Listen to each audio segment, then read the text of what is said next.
Hello students, today we'll be discussing about the posterior aspect of arm and the cubital fossa. The competencies related to this topic according to the new CBME curriculum are the following. The learning objective of the topic would be will be describing and demonstrating the muscle group of posterior aspect of upper arm. That is, we'll be discussing about the triceps brachii in detail. Also, the important nerve which is supplying this muscle will be done in detail along with the blood supply. The posterior compartment consists of a main muscle, that is the triceps brachii muscle, which is supplied by the radial nerve, and the profunda brachii vessels. The profunda brachii artery, as we already done, is a branch of the brachial artery. The profunda brachii and the radial nerve, they run in the radial groove. Also present in the posterior compartment is a part of ulnar nerve after it pierces the medial intermuscular septa. So, in the posterior compartment, we have the triceps muscle, the tricep brachii. As the name suggests, it is consisting of three heads. Also, the radial nerve is supplying the three heads of this muscle. Blood supply is by the profunda brachii artery and a branch, that is the ulnar collateral artery. So the structures which are passing through the compartment are the radial nerve. Also, the part of ulnar nerve, it enters the posterior compartment after it pierces the medial intermuscular septa and it comes posterior to the medial epicondyle. So talking about the triceps brachii muscle, the triceps brachii forms the bulk of back of arm. As the name suggests, it has three heads of origin, the long head, the lateral head, and a medial head. If we see long head, the lateral head, and a medial head.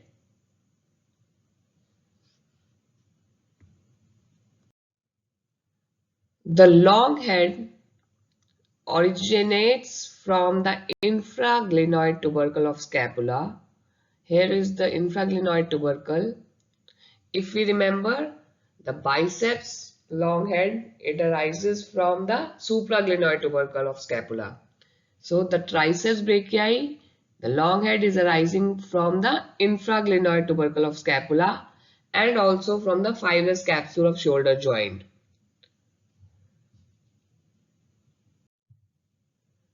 Talking about the lateral head of triceps, it arises from an oblique ridge on the upper part of the posterior surface of shaft of humerus, lying above the spiral groove. If we appreciate here, it arises from an oblique ridge on the upper part of posterior surface of shaft of humerus, lying above the spiral groove. Also, the lateral head takes its origin from the lateral intermuscular septa. Talking about the medial head of triceps brachii, it arises from the posterior surface of the shaft of humerus, the lower half, below the spiral groove, and it extends up to the olecranon fossa. The posterior aspect of the shaft of humerus, the lower half, posterior aspect below the spiral groove, extending up to the olecranon fossa. Also, the medial head takes origin from the medial border of humerus, from both the lateral and the medial intermuscular septa. The medial head arises. At the level of radial groove, if we appreciate, the medial head is lying medial to the lateral head. In this picture, if we see again the long head, it arising from the infraglenoid tubercle of scapula is extracapsular. The lateral head arising from the upper part of the posterior surface of shaft of humerus above the radial groove. The medial head arising from the posterior surface of the shaft of humerus lower aspect below the radial groove. So, talking about the insertion of the triceps brachii muscle, it is getting inserted onto the olecranon process of ulna. The triceps brachii is getting inserted into the olecranon process of ulna. If we see the long head and the lateral head, they converge and they fuse to form a superficial flattened tendon. This is a flattened tendon which is formed by the fusion of long and the lateral head, which converge to form a superficial flattened tendon depicted here in white, and it is covering the medial head. So the medial head is overlapped by the convergence of the long and the lateral head, which fuse to form a superficial flattened tendon, which is getting inserted onto the posterior part of the superior surface of olecranon process of ulna. The medial head, it is getting inserted partly into the superficial tendon and partly into the olecranon process. So, if we appreciate again, the long head and the lateral head, they converge and fuse to form superficial flattened tendon, which is covering the medial head, and they are getting inserted into the posterior part of the superior surface of olecranon process of ulna. The medial head is getting inserted into the superficial flattened tendon and partly into the olecranon process. If we summarize again, the three heads of triceps brachii, the long head is arising from the infraglenoid tubercle, the lateral head is arising from the posterior surface of the shaft of humerus above the radial groove, the medial head is arising from the posterior aspect of the shaft of humerus below the radial groove. The long and the lateral head, they converge to form a superficial flattened tendon gaining insertion onto the olecranon process of ulna, overlapping the medial head. The medial head is getting inserted onto the superficial tendon above and the olecranon process of ulna. Talking about the nerve supply, the triceps brachii is supplied by the radial nerve, which is a branch of the posterior cord of brachial plexus. Actions of triceps brachii. The triceps brachii is a strong extensor of the elbow joint.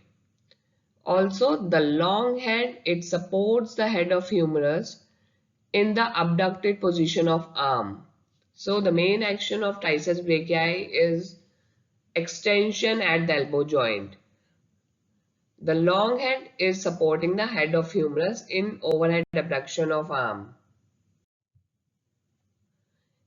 If we see here, there are different structures that pass between the different heads of triceps brachii.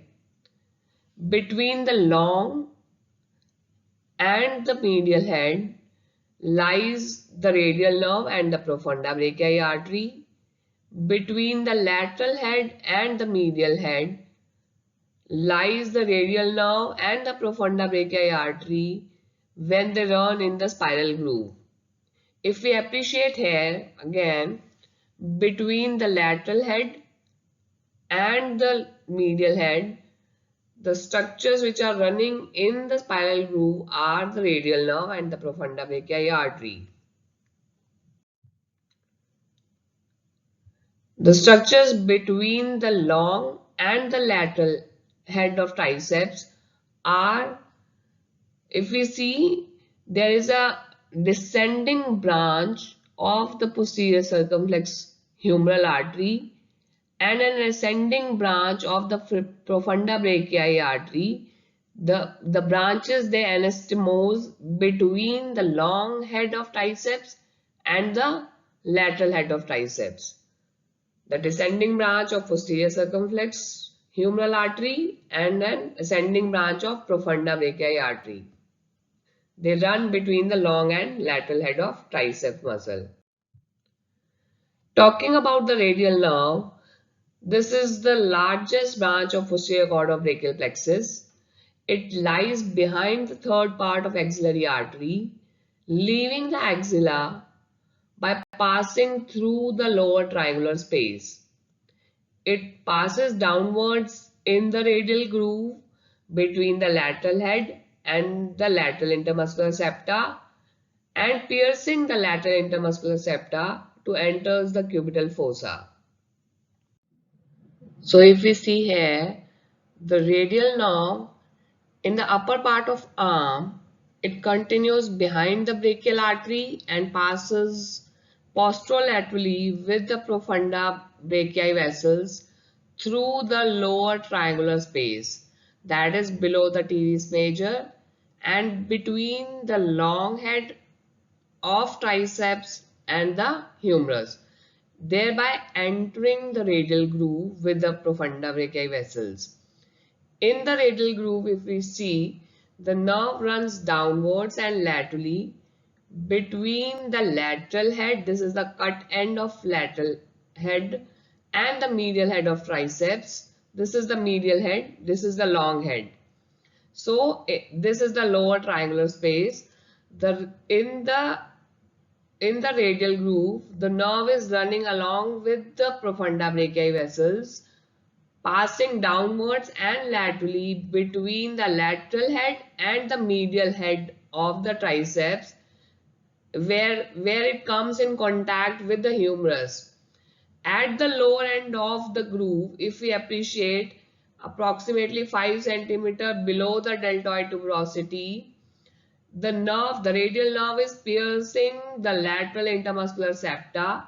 It passes into the anterior compartment of arm, thereby entering the cubital fossa. Talking about branches of radial nerve, the branches are given off proximal to the area of supply. Before it enters the spiral groove, it supplies the long head and the medial head of triceps muscle. The cutaneous supply above the radial groove, it gives off a posterior cutaneous nerve of arm which supplies the skin of back of arm. Once it enters the radial groove, it supplies the lateral head and the medial head of triceps and also the anconeus muscle. In the radial groove, it gives off lower lateral cutaneous nerve of arm and the posterior cutaneous nerve of forearm. These are the cutaneous branches in the radial groove. That is the lower lateral cutaneous nerve of arm and the posterior cutaneous nerve of forearm. These are the cutaneous branches the radial nerve gives off in the radial groove.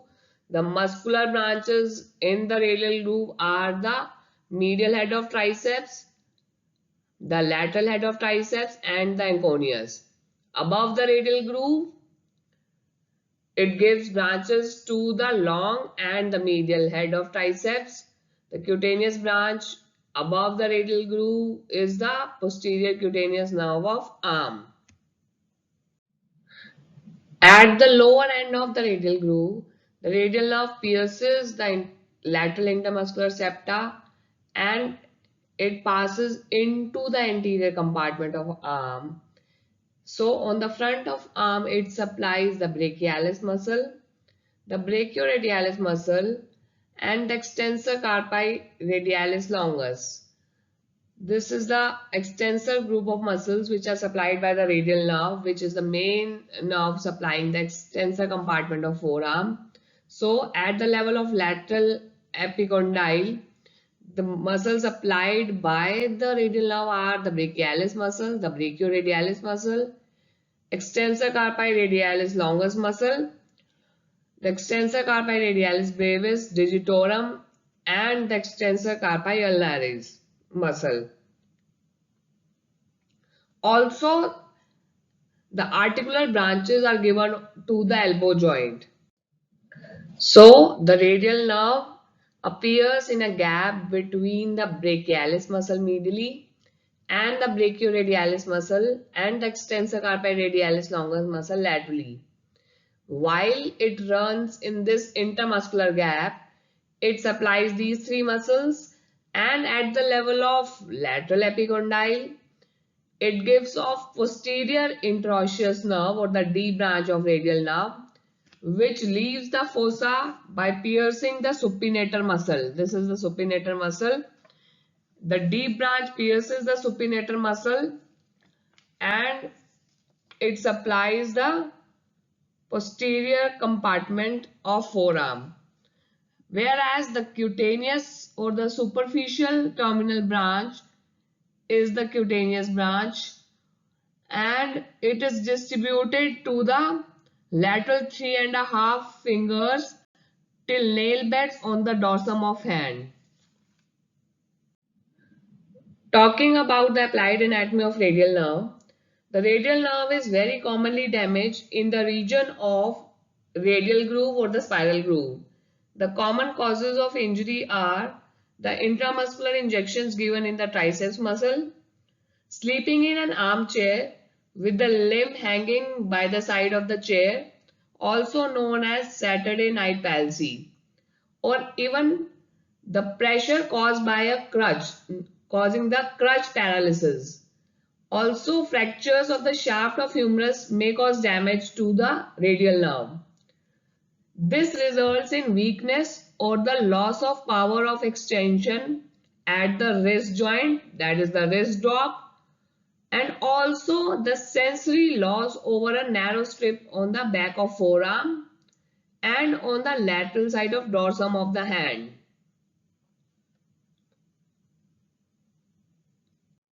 With that, we come to an end of the posterior aspect of arm. Now we shall start with the cubital fossa.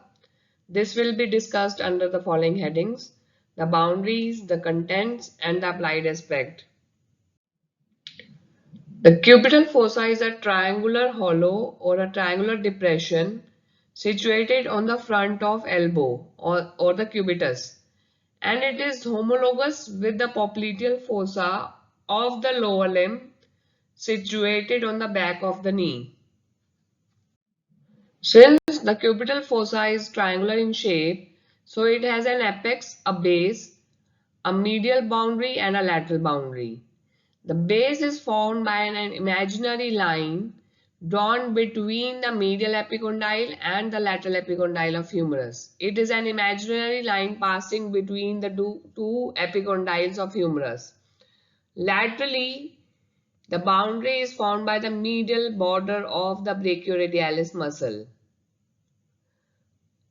Medially, the medial boundary is formed by the lateral border of the pronator teres muscle.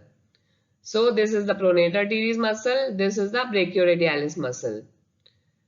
The medial border of the brachioradialis and the lateral border of the pronator teres, they meet and form the apex of the cubital fossa. This is the pronator teres arising from a common flexor origin. The medial boundary of the cubital fossa is formed by the lateral border of pronator teres, whereas the lateral boundary is formed by the medial border of brachioradialis muscle. And where the two muscles meet, it forms the apex of the cubital fossa. So if we see again, the cubital fossa is a triangular depression. Boundaries are formed by base is an imaginary line drawn between the medial and the lateral epicondyle of humerus.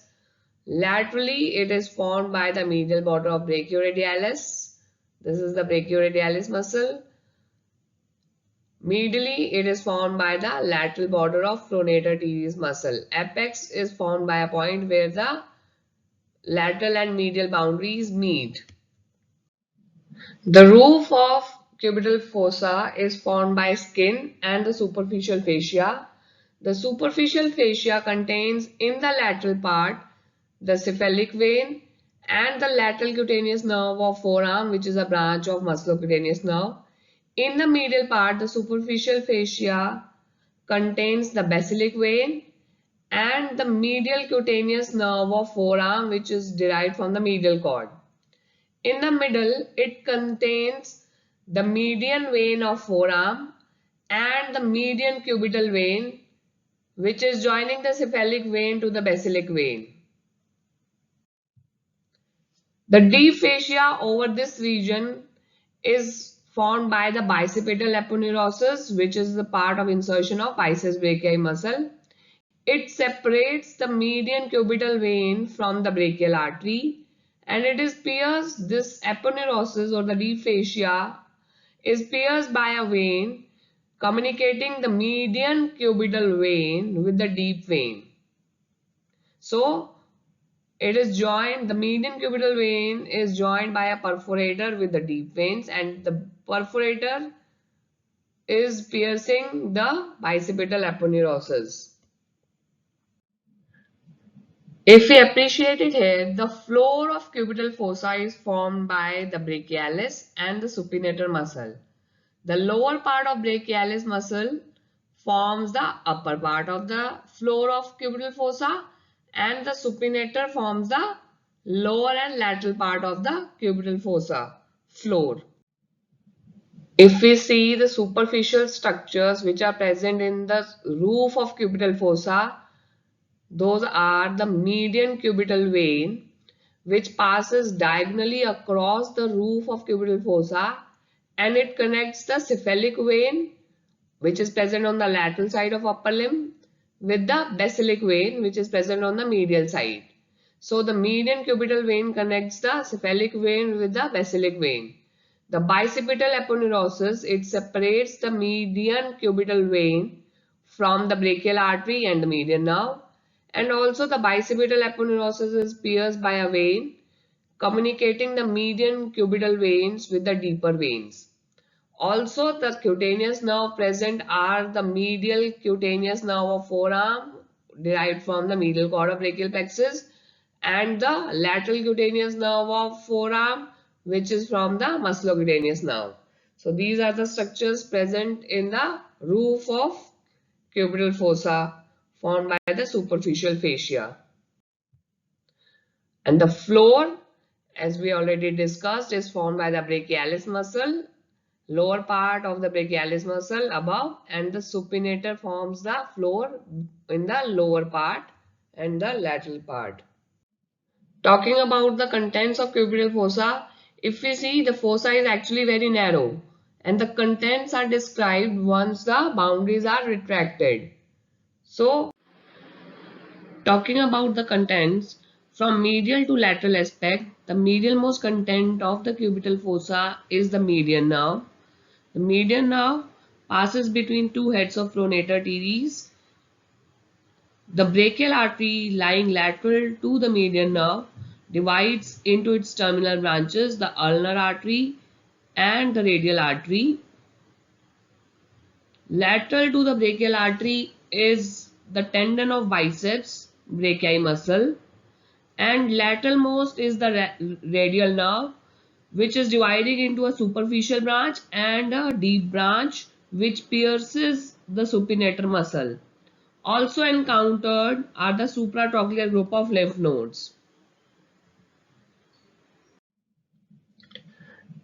Talking about the medialmost content of the cubital fossa, the median nerve.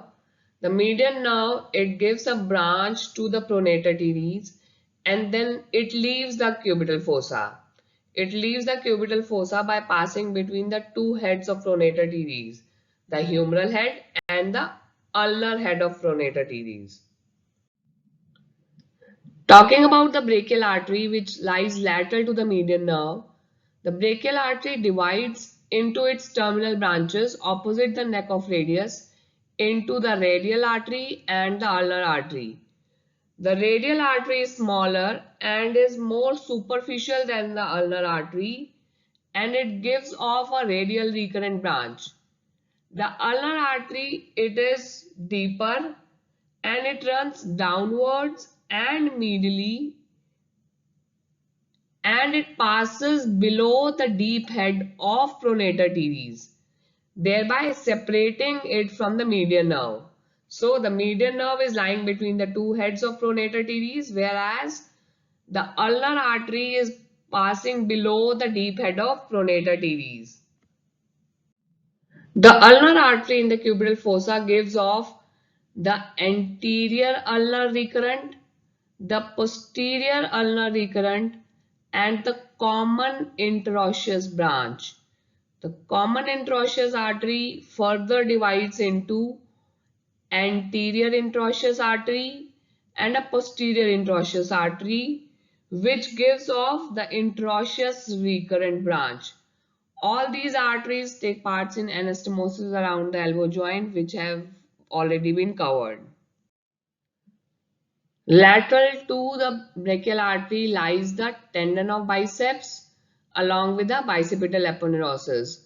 The tendon of biceps brachii, as we all know, is getting inserted into the posterior part of radial tuberosity, and the aponeurosis, which is extending downwards and medially from the medial margin of biceps tendon, and it is getting inserted to the upper part of subcutaneous posterior border of ulna, thereby merging with the deep fascia. The lateralmost content of the cubital fossa is the radial nerve, which is accompanied by the radial collateral artery. It is present between the brachialis muscle medially and on the brachioradialis and the extensor carpi radialis longus on the lateral side. The radial nerve gives off muscular branches to these muscles, and then it divides into two divisions, the superficial branch and the deep branch. The radial nerve, if we appreciate, it is crossing from superolateral angle of the fossa between the brachioradialis muscle and the brachialis muscle. Opposite the lateral epicondyle, it divides into two branches, a deeper branch which forms the posterior interosseous nerve. It pierces the supinator muscle and it enters the extensor compartment of forearm. The superficial branch, it becomes the cutaneous branch. So if we revise again, the contents of cubital fossa from the medial side to the lateral aspect, medial most is the median nerve. Then we have the brachial artery dividing it into the terminal branches, the ulnar artery and the radial artery. Then we have the aponeurosis and the tendon of biceps brachii. Lateral most is the radial nerve dividing into its superficial and the deep branch. The blood pressure is recorded by auscultating the brachial artery in the front of the elbow. The brachial artery is used for recording of blood pressure and also for brachial artery pulsation. We can also have the compression of median nerve in the cubital fossa. As we have seen, the median nerve passes between the two head of pronator teres, resulting in the pronator teres syndrome. The brachial artery was passing deep to the deep head of pronator teres. The median cubital vein is often the vein of choice for the intravenous injections in diagnostic as well as therapeutic purposes. The median cubital vein is used for venipuncture, IV injections, IV line, and also withdrawing venous blood for investigation. The vein can be used because of its prominence and it is accessible lies in the superficial fascia forming the roof of cubital fossa. Also, the median cubital vein is held in position by a perforator which connects it to the deeper veins. Another clinical condition is the Volkmann ischemic contracture, which is a flexion deformity of the wrist and fingers resulting from fixed contracture or the shortening of flexor muscles of forearm. The causes of ischemic contracture could be injury to the brachial artery or the spasm to the artery or the obstruction of artery near the elbow due to the supracondylar fracture with displacement or the tight plaster or cast or the bandage and improper use of tourniquet.